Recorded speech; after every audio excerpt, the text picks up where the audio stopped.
प्रचाराला ही सगळी एकत्र होती. गोविंद शिरवळे एकत्र होते, एटी नाना पाटील एकत्र होते, अमोल पाटील होते. मग आता असं काय झालं की विधानसभेत आल्याबरोबर यांना बंडखोरी करावं लागते. 10 वर्ष त्यांचा गॅप मोठा केलेला आहे. कशामुळे त्यांची तिकीट मागची कापली गेली हा प्रश्न मी नाही बोलणार, लोकच विचारतील. मग त्यावेळेलाच तुम्ही बंडखोरी करायला पाहिजे, मागच्या ती केली नाही, आता का करतायत? मग तुमचं युतीमध्येच फाटलेलं आहे का? याला कोण प्रेरणा देत आहे? मागच्याही आपण जर पाहाल 19ला पाचोऱ्याला बंडखोरी झाली होती, जळगाव ग्रामीण मध्ये बंडखोरी झाली होती. माझ्याही मतदारसंघात कोणाच्या तरी कृपेने एक जण उभे होते. नमस्कार, मॅक्स महाराष्ट्रामध्ये तुमचं सर्वांचं स्वागत. मी संतोष सोनवणे. जळगाव जिल्ह्यातील सगळ्यात महत्वाची जी मतदारसंघ आहे तो एरंडोल पारोळा मतदारसंघ आहे. आणि या एरंडोल मतदारसंघामध्ये महाविकास आघाडीकडनं डॉक्टर सतीश पाटील यांना उमेदवारी आहे. आणि सगळ्यात महत्वाचं असं आहे की गेले काही वर्ष ते मंत्री सुद्धा होते आणि शरद पवार यांचे खूप जवळचे मानले जातात. आणि या संदर्भातलं ह्या मतदारसंघामध्ये जर बघितलं ती चिमणराव पाटील जे आहेत ते शिंदे गटाचे आमदार आहेत. आपल्याबरोबर अण्णासाहेब अण्णासाहेब नमस्कार. नमस्कार. नमस्कार. काय उमेदवारी मिळाली, नेमकं काय वाटतं तुम्हाला? आणि म्हणजे जर बघितलं महाआघाडीकडनं बरेच संघर्ष होते की उमेदवारी मिळणार, कोणाला मिळणार, पण ही सीट खूप आपल्याला प्रतिष्ठेची होती आणि आपल्याला तिकीट मिळालं. आता महाविकास आघाडी विरोधात महायुती असा संघर्ष आपल्याला महाराष्ट्रात पाहायला मिळतो. आणि महाविकास आघाडीकडून आमच्या मतदारसंघात उभाटा गटाकडून काही लोकांनी उमेदवारी मागितली. आदरणीय पवार साहेब यांच्या पक्षाच्या वतीनं मी उमेदवारी मागितली. गेल्या 30-35 वर्षाचा जो माझा राजकीय जीवनपट आहे तो आदरणीय पवार साहेबांवरून एक निष्ठेने राहिलो. या मतदारसंघाची अनेक कामं केली. इव्हन जळगाव जिल्ह्याचा पालकमंत्री असताना देखील नदीजोड ही संकल्पना मी राबवली. आज अनेक कामं त्या नदीजोडच्या माध्यमातूनही पाहायला मिळतात. पक्ष आणि निष्ठा या आदरणीय पवार साहेबांच्या संदर्भात माझ्या प्रामाणिकपणाने राहिला आहे. आणि या मतदारसंघात एक प्रमुख दावेदार या नात्यानं मी इथे उमेदवारी मागितली.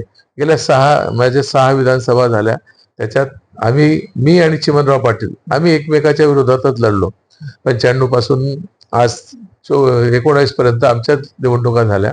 3 वेळा मी निवडलो, 3 वेळा ते निवडून आले. आणि म्हणून या मतदारसंघाचे काय माहित नाही, पण एक ज्याला आपण समीकरणच म्हणतो की अल्टरनेट. आता 19ला ते निवडून आले, आता 24ला माझा क्लेम आहे. मी त्या अल्टरनेटवर जात नाही, पण मला वाटतं या 5 वर्षात जी कामं विकासाची व्हायला पाहिजे होती, चिमणराव पाटलांना सत्तेतच 5 वर्ष मिळाली. सुरुवातीला उद्धव ठाकरेंच्या मतदारसंघ म्हणजे त्या मुख्यमंत्री असताना त्यांनाही 2.5 वर्ष तिथे मिळाली. त्यानंतर शिंदे म्हणजे त्यांना तर लॉटरीच लागली, खूप पैसा आला, पण विकासाकडे न जाता तो वैयक्तिक स्वतःचा खिसा भरण्यासाठीच झाला. अशा प्रकारच्या चर्चा या मतदारसंघात पाहायला मिळते. आणि म्हणून ही लढाई भ्रष्टाचाराच्या विरोधात आहे, गद्दारीच्या विरोधात आहे. आणि म्हणून मला असं वाटतं की आदरणीय पवार साहेब या मतदारसंघात 7व्यांदा मलाच इथे उमेदवारी देतील. आणि जो सर्व प्रकारचा सर्वे आहे त्या सर्वे सुद्धा इलेक्टेड मेरिट म्हणून सतीश अण्णाचं लोकांनी निवड केली आहे. आणि त्या भूमिकेतनं मी या ठिकाणी उमेदवारी मागतोय आणि मला खात्री आहे की मी ही विधानसभा जिंकेल. अण्णासाहेब, सगळ्यात महत्वाचं ही जागा कायम आलटून पटवून असते आणि ह्यावेळेस तुमचा म्हणजे सर्व मतदारसंघामध्ये तसंच बोललं जाते. पण ह्यावेळेस चिमणराव पाटलांऐवजी त्यांचा मुलगा जे अमोल चिमणराव पाटील यांना तिकीट देते, कारण त्यांनी मागणी फॉर्म पण घेतलाय त्यांनी. याकडे तुम्ही कसं बघता? म्हणजे आता असं आहे की शिंदे गटानं कोणाला तिकीट द्यावं हा त्यांचा विषय जरी असला तरी आज पैसा सोडला तर मला वाटत नाही अमोल पाटला जो काही इलेक्टेड मेरिट आहे, एक ठराविक वर्ग जो आहे कॉन्ट्रॅक्टरचा, त्याला आजूबाजूला घेऊन जाणं याला काही विकास म्हणता येत नाही. पण मला वाटतं आता चिमणराव पाटलांचं वय पण झालं आहे, त्यामुळे ते एका मुलाखतीत असं बोलले होते, माझ्या ऐकण्यात जी मुलाखत त्यांची आहे, की योग्य वेळी कुठेतरी थांबलं पाहिजे. मला वाटतं ते 75 त्यांनी पार केले आहे. त्यामुळे त्यांना असं वाटतं की आता नवीन वारस आपला तयार झाला पाहिजे आणि त्याच्यातून ते अमोल पाटलांना पुढे करत असतील. ठीक आहे, जनता जनार्दन कोणाला स्वीकारते हा उद्या तो विषय आहे. त्यामुळे मी काही त्यांना इतकं सिरियस घेत नाही किंवा कोणाला चॅलेंजही करत नाही. शेवटी जनता ठरवेल तो निर्णय असतो. तो पैशावर व्हायचा का सामाजिक जी भूमिका असते त्यावर घ्यायची. पण असं सगळ्यात महत्वाचं की अजून त्यावेळेस तुम्ही अनेक ह्या एवढ्या 5 वर्षामध्ये जर बघितलं की हा संघर्ष जो होता म्हणजे एकीकडे पक्ष फुटून चिमणराव पाटील आले, खूप मोठ्या प्रमाणात निधी त्यांनी आणला असं ते दावा करतात. हा या मतदारसंघात दिसतोय का जनरली बऱ्याचदा कुठे नाही. 3200 मी तुम्हाला कोटींचा- तर या निमित्तानं सांगेन, मी बोलतो म्हणून नाही, आपण पण एक इलेक्ट्रॉनिक मीडिया चालवतात, तर आपण जर तालुक्यातले एकही रस्ता चांगला दाखवा, की जो रस्ता आज ते सांगतात की 2700 कोटी रुपयाची कामं मिळेल, मग ती 2700 कोटी गेली कुठे? एखादी गावातल्या एखाद्या वस्तूचं सुशोभीकरण, एखादी कामाचं सुशोभीकरण, हा विकास होत नाही. 2700 कोटी खूप मोठी रक्कम आहे. आणि म्हणजे मूलभूत या मतदारसंघाला काय हवं होतं? इथे MIDC आली पाहिजे होती, बेरोजगारीचे प्रश्न सुटले पाहिजे होते, सिंचनाचे प्रश्न सुटले पाहिजे होते. आज आपण एकनाथ शिंदेचे लाडके आमदार आहात असं म्हणतात, तर मग तुम्ही गेल्या 25 वर्षापूर्वी ज्या पार्टिकल बोर्डाच्या नावानं करोडो रुपये गोळा करून ठेवले, त्याला 25 वर्षात एकदाही वार्षिक सभा घेतलेली नाही, त्या प्रश्नाला कधी चालना दिली नाही, ते पैसे तसेच बँकेत पडून आहेत. मला वाटतं जर तुम्ही 200-300 कोटी आणखी आणले असते तर या तालुक्यात पार्टिकल बोर्ड उभं राहिला असता, 200, 400, 500 लोकांना नोकऱ्या मिळाल्या असत्या. मूलभूत विकास कशाला म्हणतात तो ज्यांना कळालेला नाही, म्हणजे सुशोभीकरण याला काही विकास म्हणत नाही. ठीक आहे, शहराचे प्रश्न आहे. आज शहराला पाणी पुरवठ्याच्या संदर्भामधले योजना आणणं महत्वाची होती, पण 55 कोटी रुपये आणून ते योजना पूर्ण झालेली नाही. खड्डे करून ठेवले, चांगले रस्ते खोदून ठेवले, आणि प्रश्न, मूलभूत प्रश्न तसेच आहेत. आज 2, 2.5, 3 वर्षापासून नगरपालिकेवर प्रशासक आहे, म्हणजे तिथे आमदाराचा वचक असतो प्रशासक. आज या गावाला बोरीत धरणात पाणी आहे, 100% धरणात पाणी असतानाही 3-3 आठवडे, 1-1 महिना पाणी मिळत नाही शहराला. मग हे कसला विकास? याला विकास म्हणतात का? मला असं वाटतं की सगळं थोतांड आहे, टक्केवारीच्या पलीकडे ही लोक गेलेली नाही. आणि सगळ्यात महत्वाचं की ह्या मतदारसंघात जर बघितलं की आपण आता विटी पाटील महायुतीचे उमेदवार होते, त्यांनी भाजपचा प्रचार केला होता. शिंदे गटाकडनं बी जनरल सगळ्यांनी एकत्र प्रचार केला होता लोकसभेसाठी. मात्र आता नाना पाटील जे भाजपचे खासदार आहेत त्यांनी ह्या मतदारसंघातनं माहितीमधनं बंडखोरी केली आहे, ते उमेदवारी अपक्ष दाखल करताय. याकडे तुम्ही कसं, हा फायदा थेट तुम्हाला होईल की नेमकं? नाही, बघा असं आहे, फायदा तोट्याचं राजकारण केलं जात नाही. मी आपल्याला अगोदरच बोललो की मी निष्ठा या शब्दाला अधिक महत्व देतो. A.T. पाटील पूर्वी आमचे जवळचे कार्यकर्ते होते, मीच त्यांना नगराध्यक्ष देखील त्या काळात केलं. ठीक आहे, त्यांना भाजपकडून संधी आली, 9ला ते अचानक भाजपकडे गेले, खासदार झाले, 9ला झाले, 14ला झाले. ठीक आहे, 10 वर्ष खूप काही त्यांना मिळाले. पक्षाच्या वतीनं 2दा खासदार होणं काही सोपं नाही. पण आता लोकसभेला ते एकत्र होते, स्मिता वाघच्या प्रचाराला ही सगळी एकत्र होती, गोविंद शिरोळे एकत्र होते, A.T. नाना पाटील एकत्र होते, अमोल पाटील होते. मग आता असं काय झालं की विधानसभेला आल्याबरोबर यांना बंडखोरी करावी लागते? मला असं वाटतं की शेवटी ध्येय धोरणं बंडखोऱ्या करून होत नाही. आता त्याचा फायदा कोणाला होईल यापेक्षा ते उभे राहतील का नाही याच्याबद्दल मी साशंक आहे. ठीक आहे, त्यांनी आज कोणीतरी सांगितलं की फॉर्म दिला आहे, उद्या भरतील. तो किती दिवस तो वाघारीपर्यंत राहील का नाही माहित नाही. उद्या जर त्याला वाटलं की A.T. पाटील सक्षम उमेदवार ठरू शकतात, खूप चांगले कामं करू शकतात, लोकांची चॉईस आहे. बाकी सगळ्या गोष्टीच तपासल्या जातात ना निवडणुकीमध्ये, नुसतं उभं राहणं महत्वाचं नाही. 10 वर्ष त्यांचा गॅप मोठा केलेला आहे. कशामुळे त्यांची तिकीट मागची कापली गेली हा प्रश्न मी नाही बोलणार, लोकच विचारतील. मग त्यावेळेलाच तुम्ही बंडखोरी करायला पाहिजे, मागच्या ती केली नाही, आता का करतायत? मग तुमचं युतीमध्येच फाटलेलं आहे का? याला कोण प्रेरणा देत आहे? मागच्याही आपण जर पाहाल 19ला पाचोऱ्याला बंडखोरी झाली होती, जळगाव ग्रामीण मध्ये बंडखोरी झाली होती, माझ्याही मतदारसंघात कोणाच्या तरी कृपेने एक जण उभे होते. बंडखोऱ्या ह्या मागच्या वेळ पण झाल्या, आता इथेच चाललेलं आहे. आजही मला वाटतं की पाचोऱ्याला बंडखोरी होणारच आहे, माझ्याकडे होणार आहे, जळगाव ग्रामीणला होणार आहे. त्याची उत्तरं नेतृत्वाने शोधायची आहे. त्यामुळे फायदा तोटा यापेक्षा किती निष्ठेने राहतो यालाही महत्व असतं. आणि साहेब तुमचं एकदम थेट वक्तव्य असतं, बऱ्याचदा थेट पक्षाला सुद्धा चुकलं तर पक्षाला सुद्धा बोलतात, विरोधकांना बोलतात.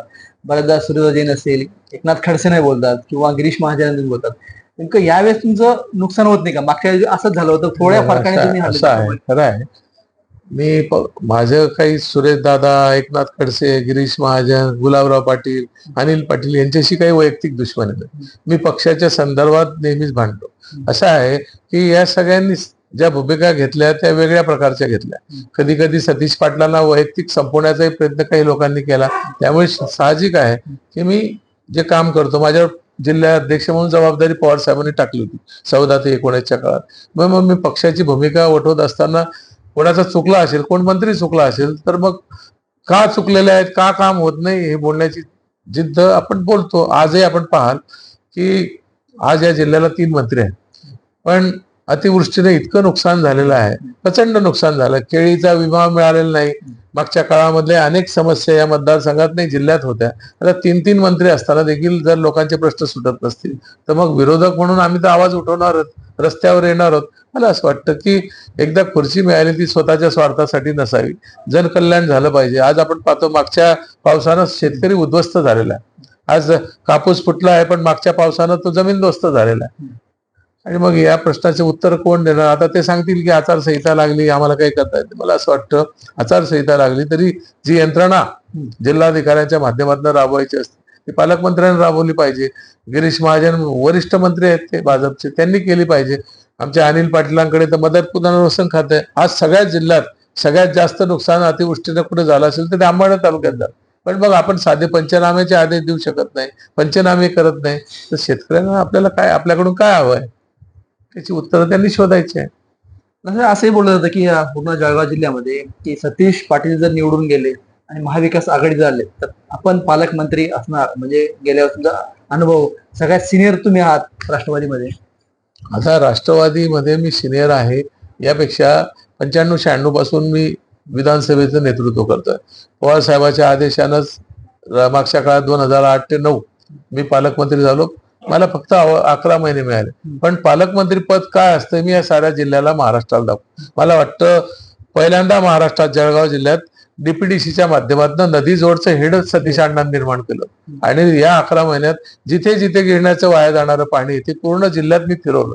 अनेक प्रकल्प जिथे पाणी नव्हतं ते पूर्ण मी करून दाखवले. मला वाटतं शेवटी काम करण्याची ऊर्जा असते. त्यामुळे आजही अनेक प्रश्न आहेत.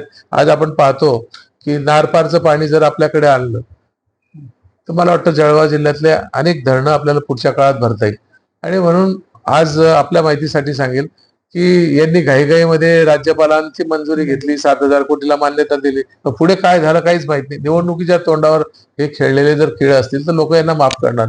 आज जवळपास 80-90 टीएमसी पाणी खाली वाहून जातं, गुजरातला जातं, आणि यांनी सांगितलं की फक्त 10 टीएमसी पाणी आपल्याला याच्यात नदी जोडमध्ये मिळणार. मला वाटतं 10 टीएमसी काही होत नाही. त्यामुळे अधिकाधिक पाणी मिळण्याच्या संदर्भात उद्या जर सरकार आलं आमचं, मला काही संधी मिळाली, मी सिनियर आहे आपणच म्हणतात, पवार साहेबांनी संधी दिली तर तेही नेतृत्व करण्याची ताकद मी ठेवतो. एक विजन असतं, अभ्यास असतो, तो केला पाहिजे. त्या मागच्या काळात मी नदी जोडसाठी त्या हेडवर पैसाही ठेवला होता. आपण सर्वेही करून घेतला होता की आपण नदी जोडच्या माध्यमातून नारपारचं पाणी कसं आणू शकतो. तो अभ्यास आहे, त्या भविष्यामध्ये तेही काम आपल्याला करावं लागणार. त्यामुळे मला वाटतं की एक विजन घेऊन आता मला उद्या काय जबाबदारी मिळते यापेक्षा जनतेने मला जर निवडून दिलं तर मला खात्री आहे की मी सिनियर आहे राष्ट्रवादीत आज. त्यामुळे संधी मिळाली तर मी हे संधीचं सोनं करून दाखवेन. एक शेवटचा प्रश्न, कुठले महत्वाचे 5 कामं असे तुम्ही निवडून गेले, काय राहून गेले हे 5 कामं ते तुम्हाला करायचे या मतदारसंघासाठी? या मतदारसंघासाठी मुळामध्ये हा तालुका जो होता अवर्षण प्रौढ क्षेत्रामध्ये येणार होता, डीपीएपी मध्ये येणारा होता. पूर्वी पारव्याला तर असं म्हणायचे की मुलगी द्यायला लोक घाबरायचे, इतकं पाण्याच्या टंचाईत. कैलासचे आमचे वडील भास्कर आप्पा यांनी त्या काळामध्ये बोरी प्रकल्प उभा केला. या तालुक्यात जेवढ्या काही सिंचनाच्या व्यवस्था आहेत त्यांच्या काळात झाल्या. अनेक पाझर तलाव त्यांनी निर्माण केले, धरणाच्या निर्मिती केल्या. मला असं वाटतं की ते काम माझ्या दृष्टीने अपुरं राहिलं, की कारण आपल्याला नैसर्गिक पाऊस जो होतो त्याच्यावर हे धरणं आता भविष्यात भरता येईल का नाही सांगता येत नाही, साशंकता आहे. त्यामुळे मला वाटतं मी जे बोललो की नारपारच्या माध्यमातून हे सारे प्रकल्प आपल्याला भरायचे. आज आपल्यालाही माहिती आहे की जे काही तापीचं पाणी येतं खाली वाहून जातं, हा तो धरण आहे, त्याच्यामध्ये 25% जलसाठा होतो, 75% गाळ आहे. आणि मला वाटतं की तो जर गाळ काढला गेला तर भविष्यात तो प्रकल्पात आपल्याला अधिक पाणी अडवता येईल. मग हे सगळं व्यवस्था आपल्याला करता येतील. मागच्या काळामध्ये यांनी अनेक आश्वासनं दिली. आज आपल्या जिल्ह्यामध्ये जो एक बेल्ट आहे, रावेर बेल्ट आहे, तिथे केळी मोठ्या प्रमाणात वाढते. आणि म्हणून त्या केळीपासून नवीन उद्योग काय करता येतील, काही प्रोसेसिंग युनिट आपल्याला करता येतील, तो प्रयत्न आपल्याला करावा लागेल. आज जळगाव जिल्ह्यामध्ये असे अनेक तालुके आहेत की MIDC नाही, ते MIDC आणणे, नवीन प्रकल्प आणणे, आता ह्या साऱ्या गोष्टी भविष्यात आपलं सरकार आलं त्याच्यावर होणार आहे. त्यामुळे अशा अनेक गोष्टी आहेत की ज्याच्यावर मी चालना देऊ शकतो आणि ते काम आपल्याला करायचं आहे. आज बेरोजगारीचं प्रमाण खूप वाढलेलं आहे. आपल्याच जिल्ह्यात कॉटन मोठ्या प्रमाणात पिकते. यांनी सांगितलं मागच्या काळामध्ये आम्ही कॉटन पासून नवीन हब तयार करू, वेगवेगळे प्रकल्प करू. कुठेही झाले नाही. 5 वर्षात गिरीश भाऊ तर सत्तेत आहे, केंद्रात त्यांची सत्ता आहे, ते मुख्यमंत्र्याच्या अतिशय जवळचे आहेत. मग आपले प्रकल्प का होत नाही याचा विचार आपण केला पाहिजे. मला वाटतं ते प्रमुख 5 कामं तुम्ही विचारले, त्याच्यामध्ये या गोष्टी मोडतात, ते आपल्याला करावं लागतं. निश्चितच हे होते डॉक्टर सतीश पाटील आणि त्यांनी येत्या काही दिवसात जर आपल्याला संधी मिळाली, महाविकास आघाडीचं सरकार आलं आणि आपल्याला पवार साहेबांनी संधी दिली, तर आपण ह्या जिल्ह्याचा चेहरामोहर आणि मतदारसंघाचा चेहरामोहर बदलू असं त्यांनी म्हटलंय. महात्मा मॅक्स महाराष्ट्र. थँक्यू.